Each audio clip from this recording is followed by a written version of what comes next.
Welcome to Peacemaking in Paris, presented by Professor Sir Hew Strachan for UCL Institute of Education. This series marks the centenary of the Peace Conference in 1919, when the United States and Allied powers met in Paris to decide the terms of the peace settlements with the defeated Central Powers. I'm Simon Bendry, Director of UCL Institute of Education's First World War Centenary Battlefield Tours programme.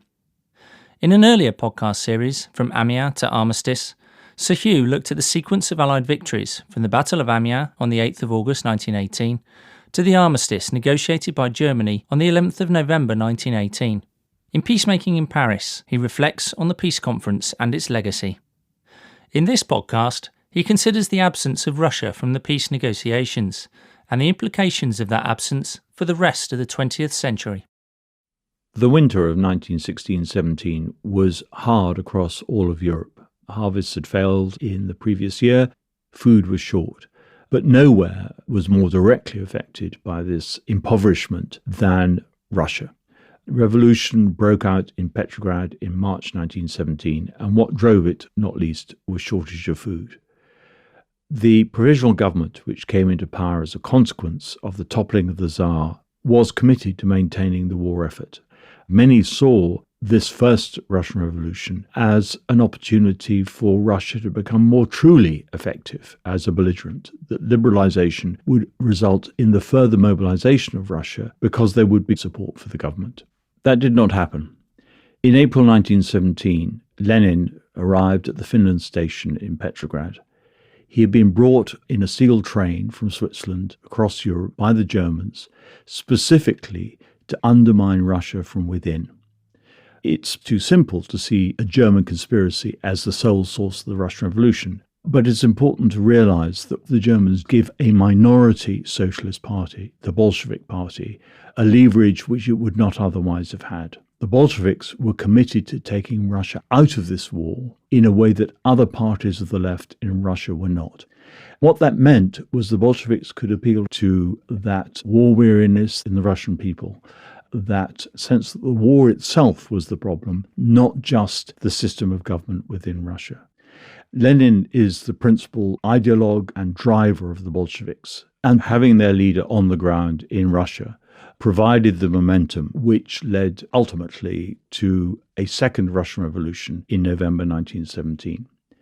That revolution, largely orchestrated by Trotsky, Lenin's assistant, is actually quite a narrow seizure of power. The Bolsheviks get control of the city of Petrograd, today's St. Petersburg, but they still don't have control of much of the rest of Russia. What they do is spread their influence outwards from the city of Petrograd across the rest of the Russian Empire towards the front, where Russian soldiers are still fighting the Central Powers. Immediately after the November 1917 revolution, Lenin announces that the Russians will now seek a peace on the basis of no annexations and no indemnities. In other words, all those secret treaties which have been negotiated by Russia with its Entente allies, with Britain and France, are thrown out of the window. Russia just wants to be out of this war. It does not want further territorial gains. And what this suggests is that pre-1917 Russia and Britain and France have been behaving like imperial acquisitive powers in exactly the same way as they're accusing Germany of doing. So the credibility of the Allied powers is put on the line by this declaration. But too much has happened between 1914 and 1917 to be able to roll the clock back to where it had been in 1914. The challenge, therefore, for the United States and its associates is to think, how can they counter the ideological pull of a Bolshevik appeal that goes beyond Russia? The threat now is not just that Russia is going to leave the war, enabling the Germans to concentrate their forces possibly in the West in 1918, which is what they will do. It's the internal threat of revolution within the belligerent countries, that socialists in France and Britain will feel the same way as socialists in Russia. This is where Woodrow Wilson's famous speech on the 14 points, delivered on the 8th of January 1918, fits in. It's a statement of liberal values, liberal war aims in relation to the conduct of the First World War, and it's directed above all at Russia. It is trying to say to the peoples of the Allied powers, This is a war which is worth fighting for in terms of progressive values. We can create a better world out of this war by establishing the principle of national self-determination, by establishing a League of Nations for preventing war before it occurs. This is therefore an answer not just to German imperialism and its threat of militarism, its threat to a European order. This is an answer too to the appeal of the left.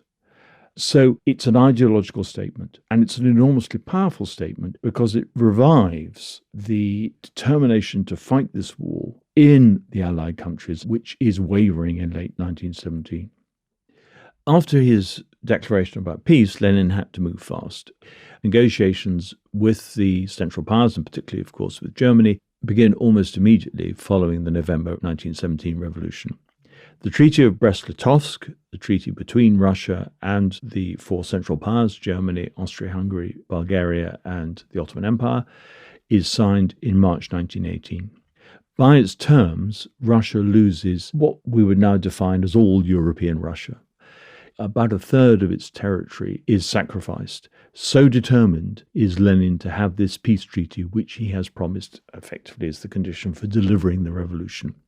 He's also ready to accept it because in the long run, he believes that there will be a world revolution, that revolution will spread from Russia to other countries, and at that point, the opportunity for some rectification will follow naturally. So he's prepared to make a short-term sacrifice for what he hopes will be a long-term gain. What Brest-Litovsk shows Russia's erstwhile allies is that Germany, Austria-Hungary, Bulgaria, and the Ottoman Empire remain rapacious powers bent on annexation. They have not reformed their ways, and that further serves to revivify their war effort and their determination to fight. This is a clear warning that Prussian militarism is indeed still alive and well. The result of Brest-Litovsk is that when the Germans do finally sign an armistice on the 11th of November 1918, Russia is not part of the negotiations. The Allies' viewpoint is that because Russia has already signed its own peace treaty, it cannot be party to a subsequent peace treaty with Germany. Romania had also left the war, signing its own peace treaty with the Central Powers, the Treaty of Bucharest, in May 1918. But it manages to re-enter the war just in time on the 11th of November itself, so that it is represented in Paris in 1919. The absence of Russia from Paris in 1919 is a principal cause of the ultimate failures of the peace settlements that are then signed. The reason for that is partly that the Allies don't have the troops to implement the peace terms on the ground. If you throw communism into the mix as well, you can begin to see why the powers meeting in Paris should be so concerned. Here is a motivating force which cuts across frontiers, has the capacity to cut across peoples, and which engenders civil war, not just in Russia, but also in Poland, in Finland, war of incredible violence and intensity, where issues of ethnicity are suffused with this ideological commitment. The worry in Paris is that this Bolshevik advance, the advance of the Reds, will not just affect the countries to the immediate west and southwest of Russia, but penetrate into Germany and the lands of the former Austro-Hungarian Empire to such an extent that the more pressure that is put on the Germans and the Austrians from Paris, the greater likelihood of Bolshevik success. This is an ideological threat for the United States, as Wilson had shown in the 14 points. It's a geopolitical threat for the British Empire because Britain has interests in 1919, 1920, 1921 from the Dardanelles and the immediate territories of the former Ottoman Empire right through the Middle East to the northern Indian frontier. The fear here is that what Soviet Russia is now looking to is ultimately a world revolution, that Bolshevism will play, for example, into anti-imperialism, which will itself subvert the British Empire. These Allied fears about the possibility of Bolshevism in Germany are sustained by the fact that Germany has a very powerful socialist party and a very powerful communist party, but also by the fact that immediately after the Treaty of Brest-Litovsk, Germany sets about establishing better economic relations with the Soviet Union, and the Soviet Union needs German expertise, particularly technological expertise, particularly scientific expertise. What the Russians can give the Germans is the resources they need in order to sustain the war while the war is going on, but once the war is over, can provide the resources and, more importantly, the space within which Germany can covertly begin its own recovery. When the peace treaty of Versailles is signed at the end of June 1919, that limits the German army to a strength of 100,000 men. It says the German army cannot have tanks, it cannot have aircraft, it cannot have a general staff. One of the ways in which the German army will get round this problem is by developing tanks, training with tanks, developing equipment within the Soviet Union, and doing so covertly out of sight of Allied control and Allied inspection. Today, we think of the failure of Versailles as providing a direct route to German revisionism, German rejection of Versailles, and ultimately the Second World War. What concerned the great powers in the 1920s was the threat of the Soviet Union, not the threat of Germany. But at the same time, what is going on is the very recovery of Germany, thanks to the Soviet Union, which will in turn enable Germany to fight the Second World War. Germany's reliance on the Soviet Union continued into the opening months of the Second World War. Germany and the Soviet Union signed a non-aggression pact in 1939, and it was that pact that enabled Germany to invade Poland. The Soviet Union took part in the partition of Poland, and the Soviet Union continued to supply Germany right up until Germany declared war on Russia in June 1941. After the Second World War was over, it became conventional, for entirely understandable reasons, to see the Cold War as a direct consequence of the Second World War. The Cold War became formalized by 1948, NATO was formed in 1949, and people were too close to the events to take a longer-term perspective, to look back to the years 1917 to, let's say, 1924, the year that Lenin died. But as we have gained distance, our perspectives on the emergence of the Cold War have changed.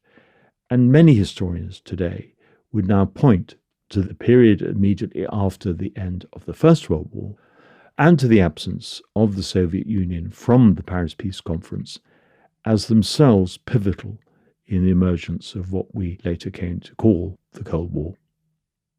In the next podcast, I shall be talking about the League of Nations, its ambitions, and its long-term legacy. That was Professor Sir Hew Strachan.